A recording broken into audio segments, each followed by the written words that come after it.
Hey guys, welcome back to the channel. If you are new here, please subscribe. If you watch our videos all the time but don't subscribe, please subscribe. Okay, so today's video was a request and I thought it was such a good request, so of course I'm going to film it. That being said, we do film every single request no matter what, so please keep requesting videos and we will film them. So the topic of today's video is how to get used to city life if you are not from a city or you've never really lived in a city before. This video will be specifically about New York City because that is the city that I live in, and I did not grow up in a city, so the transition was definitely rough. So I feel like I have gathered some tips and tricks along the way that might be helpful for other people. So keep watching this video if you want tips on how to navigate the subway, how to navigate the city logistically, and how to stay safe, especially as a woman. This is coming from a woman's perspective.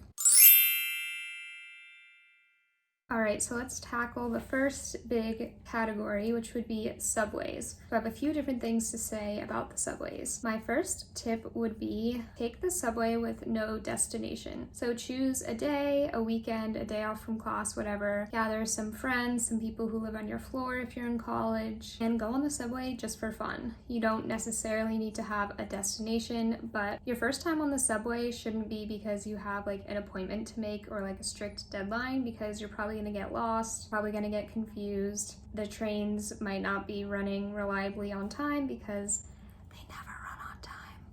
So I would not recommend that your first time on the subway is for something really important that you have to get to. So just ride the subway for fun one day with friends and just see how it goes. So there are lots of different local trains. When someone says it's local, or when the train conductor says this train is running local, what they mean is that it's going to stop frequently. So local trains stop about every 7 blocks, I would say. The one train like goes south from 116th to 110, 103rd, 96th, 86th, 72nd, 66th, 59th, etc., 42nd, which is Times Square, blah, blah, blah. So as you can see, those numbers I just said are all pretty close together. That's why it's a local train, because it makes a lot of local stops. But if you're taking an express train, it's going to zip through a bunch of those stops and like move in chunks of 30 to 40 blocks at a time. So the 2-3 is express, and that runs from 96th to 72nd, 34th, 14th, blah, blah, blah. What a lot of people would do is you can take the 1 to 96th,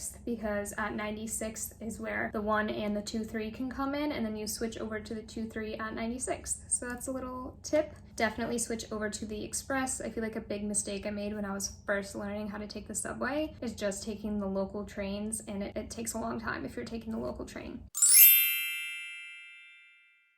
So tip number 2 in regards to subway is subway safety. First thing you need to know as a woman is never enter a subway car that is empty or that has one other person. If you're going to enter a subway car, there needs to be at least 2 people in that car, preferably one of them a woman. I would not necessarily go into a subway car where the only other people there are men. These are the kind of things you have to be cognizant about when you are a woman in New York City. What I mean by subway car is the subway is just a bunch of small sections and they're like attached. So it's like separated like mini subways within the whole subway, which I'm sure you guys knew. I don't know why I just explained that. But make sure you are picking a subway car that has people on it. Never go on a subway car that is empty. And really, I would not go on a subway car that has like 1 man or 2 other men. Like, you want a woman on there. Ideally, you want it to be crowded, because then there's a lot of people and it's less likely for someone to try to pull something on you. And I would say until you're really comfortable navigating the subway, don't ride the subway alone between the hours of like 11 to like 7 maybe. I don't know, there's no hard and fast rule for this. This is just my advice, my experience, but I don't think you should be riding this subway alone as a newbie and as a female at night or those early morning hours until you feel like super duper confident.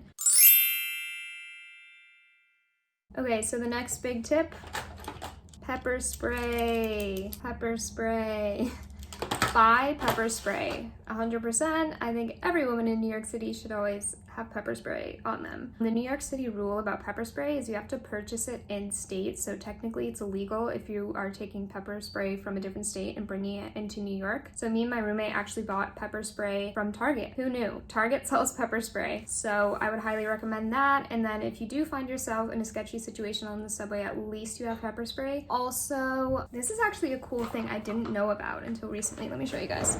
A lot of backpacks actually have a built-in whistle. So this right here, I just have this cute North Face bag. This buckle is a whistle. So something to keep in mind if you find yourself in a sketchy situation on the subway, or I guess anywhere in New York, and you happen to have a backpack on, see if it has a whistle on the buckle, because that's a really good thing to have, like being able to make noise. All right, so the next thing has to do with getting lost.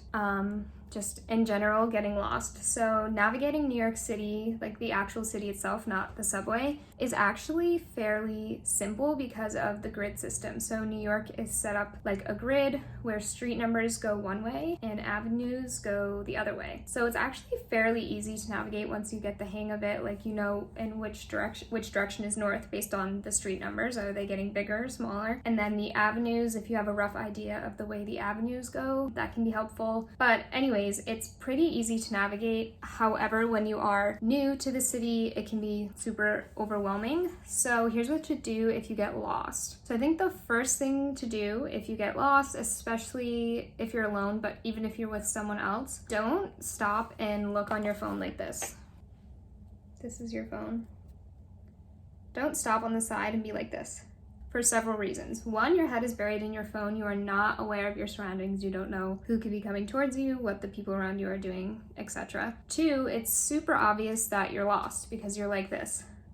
Do we think is it that way? Like, it's written all over your face, it's written all over your body language, what you're doing, that you are lost. So not only are you a target because you're not paying attention to your surroundings, but it's also obvious that you don't know where you are. So that is a vulnerability that people will take advantage of. So what I would say instead is if you find that you are lost, just start walking around and look for a subway station. There are subway stations all over the city, every which way. And I think it's smarter to go down into the subway, swipe your card, literally get on a train. It doesn't matter if you know where the train is going, but once you're on the train surrounded by other people, like we talked about, you're picking a good car with a lot of other people, a lot of other women, you can sit down and start looking at a map and figuring out what to do. I just think personally that's smarter than trying to figure out what to do on the side of the street. In the subway, I think it's just safer. There's a train conductor on the train. There's an emergency button you can push. There are people around you, and everybody else is on their phone in the subway. What does everybody and their mother do when they're on the subway? They go on their phones like this. So you're not a target when you're going like this because that's literally what everyone is doing. Whereas on the street, people are hustling, bustling, walking, knowing where they're going. So then you stick out if you're on your phone, but you won't stick out on the subway if you are on your phone.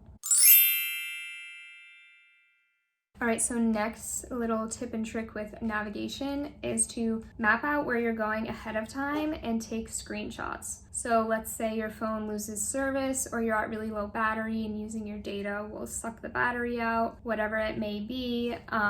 Take screenshots and then you'll have them in your camera roll. I feel like everybody maybe does that. Maybe this is obvious, but I'm like, it's a brilliant idea. I don't know. If that was new information to you, hopefully that was helpful. So take screenshots of your directions and then just get an idea for where you're going first. Map out your subway route. Think about what stop you're getting off at, know the cross streets, pick out landmarks that are on your destination and just get a vibe for where you're going. And then yeah, have those screenshots just in case something happens. Next tip, just for safety in general, is when you are going anywhere, or maybe just keep it on all the time, share your location with a friend, several friends, your friend group, your group chat, whatever it is. Just have everyone turn their location on because that can honestly be a lifesaver. Like that could save your life one day if someone has your location. Like as silly as it sounds, just turn your location on. If you're going on a first date, if you are, I don't know, whatever you're doing, I feel like your location should be shared with someone just so they know where you are. Oh, okay, so this is another tip I used to do all the time, and I kind of still do it sometimes. So when you're first navigating the city and you don't exactly know where you're going or how to get to where you're going, you, like I said, you want to try to avoid looking like you don't know where you're going, except the problem is you don't know where you're going. So here's how to work around that. Everybody basically in New York City, when they're walking around the city, has headphones in, and I feel like when you're wearing headphones, it gives this air of confidence, like, I know where I'm going so much that I have music playing. And also, like, on the subway, if you have headphones in, it really gives off the message of, like, don't approach me, don't try to talk to me, don't try to whatever. So what I would do is I would take my headphones, literally put them in my ears. I love how I'm demonstrating this as if you guys don't know what headphones are. Like this, and don't play anything. That's right, people. Put your headphones in and don't play anything. So then everybody around you is like, this girl or guy, whoever you are, however you identify, is totally confident they know where they're going. Nope, you don't have anything playing in your headphones. I don't know. I've always felt that that made me look more confident than I really was. And I don't know, you don't have to do that. It's kind of silly, but it's a good tip just in case. The next tip in general is just to look out for each other. So mushy, but I have a little anecdote. I shared this in a different video, but maybe not everybody watched it. One time me and Diana were on the subway together, and there were other people in the car, but for some reason this poor girl was stuck being like yelled at by this man. She was sitting on one side of the subway, he was across from her, and he was just like literally yelling at her about crazy stuff, like crazy, weird, kind of offensive, really weird stuff. And she was just like, oh my gosh, it was such a terrible situation, and he just like wouldn't leave her alone. And so Diana just got up, she goes over to her and she goes, oh hi Kathy, oh my gosh, hi, how are you? We have to catch up, come sit with us. And the woman came over and sat next to us instead of with this weird man who was obviously making her uncomfortable. So I feel like, especially as women, we need to look out for each other, and if you see someone who looks uncomfortable or in a situation that they don't want to be in, help them out. And I know it's hard, and I feel like